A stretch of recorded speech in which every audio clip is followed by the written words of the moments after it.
Right, so I don't want to be that kind of person. It's already the fourth video I'm making on this particular issue. But I was actually supposed to meet with my friend who happened to be Jewish today. But because of that experience that I was experiencing, like right before I had to go out the door, I had to text her and be like, I'm so sorry, I can't meet. Like, I am a mess. I'm like very frazzled right now. And she was like, oh, okay, do you want to talk about it later? And I was like, okay. So I just got off the phone with her and explained the situation to her. And she was just like, yeah, this is not an isolated event or issue, I guess. She said that she has seen this situation with a lot of white Jewish men and even people that she's had to fight because she's also, anti-genocide, anti-Israeli government, all that stuff, and that she's seen this before. And there's this sort of like white fragility that exists, like this thing that you can't go over, and how um, the the genocide of the Palestinian people is a very black and white subject for a lot of people.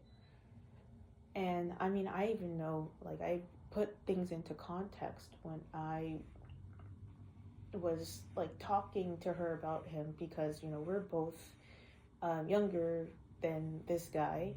He is in his 40s, and he's a liberal, like a capital L liberal. So, and he's Jewish, or at least identifies as Jewish. I don't know what like his actual faith is, if he practices, but those all shape his perception of things and his bias. And I am somebody who comes from a country that began from genocide, and where the people had to rebel for their independence. And I'm not talking about America, even though I am American. But I have a country that, I'm from a country that is deeply rooted in,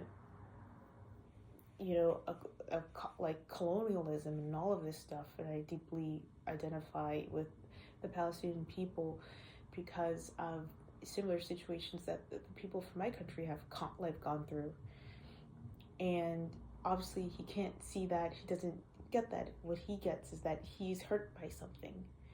And even like talking to my friend about it, we came to this understanding that he was already upset when he looked at my post, right? My post was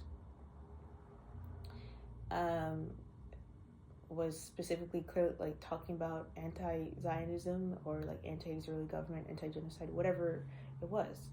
But he already felt a way about it, that he needed to look at the account that I was posting from. Most people don't do that. They look at whatever somebody posted on their story and they move about their thing.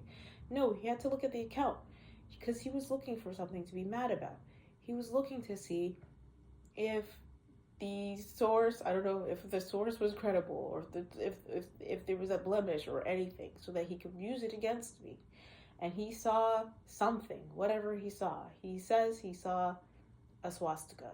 I don't know in what context it was. It could have been like, hey, this is anti-Semitism. It's anti-Semitism to be anti-Zionist. It could have said like, hey, the Israeli government is basically doing the Holocaust, whatever they were saying, right? But he saw something, doesn't even know what the context of it was, what was said about it. He just saw a swastika, and he thought that was enough to end our friendship. Not even something I posted, not even having the full story of what it was.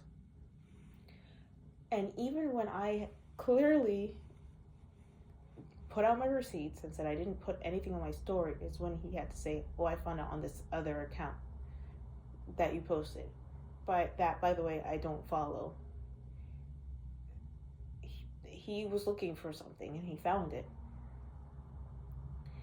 there's that white fragility. Like, if I see something weird that my friend posted, I'm just gonna tell them, hey, what you posted was weird. I'm not gonna do all this deep digging and whatever. Even when he like originally said, oh, your content is harmful, he said like, what you're posting is harmful. I didn't post a swastika. I like looked thoroughly at my story, didn't see anything. But yeah, I was talking to my friend about this situation, and I don't want to be like, I talked to my Jewish friend and she said, oh, it was okay.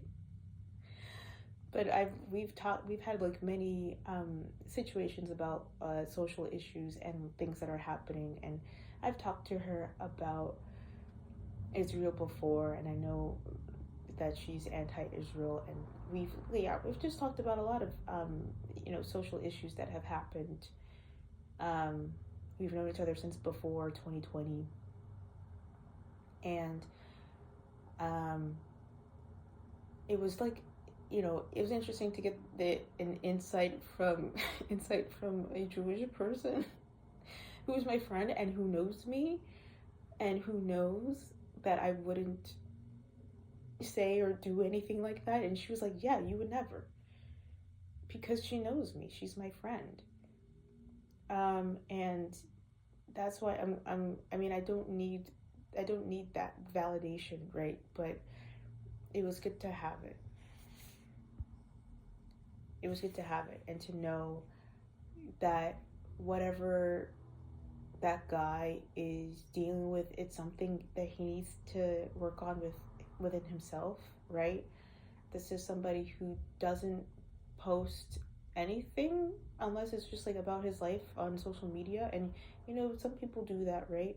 If you don't feel strongly about something, or if you just want to make your personal life and not put like politics or social issues into social media, you can do that, right?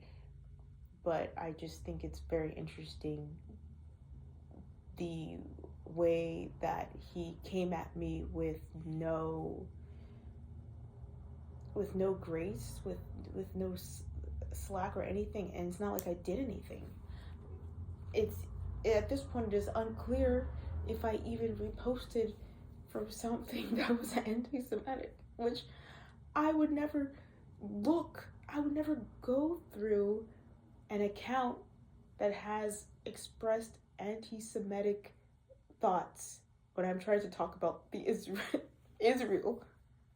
I want to repost from things that are critical and have reasons to be critical, because I wouldn't repost from something that's anti-Semitic because I'm not anti-Semitic. Done deal. So I think it just this whole situation is like just further let me know that I am me. I'm always me, and there will be people who have problems with you that have absolutely nothing to do with you, and that they're looking for reasons to have problems, and that's just their nature. That's who they are, and there's nothing you can do to change it, and there shouldn't be anything that you should do to change it. And at the end of the day, you know who are the people that know you and that can see you for who you are, and they are the ones who can support you and can check on you, and nobody else can really do that for you other than you. Everyone else who tries to do that, who says they're doing that, but have weird intentions or are coming from a place that is not helpful for them or for anybody else, it's not needed. And I'm glad that I lost that friend.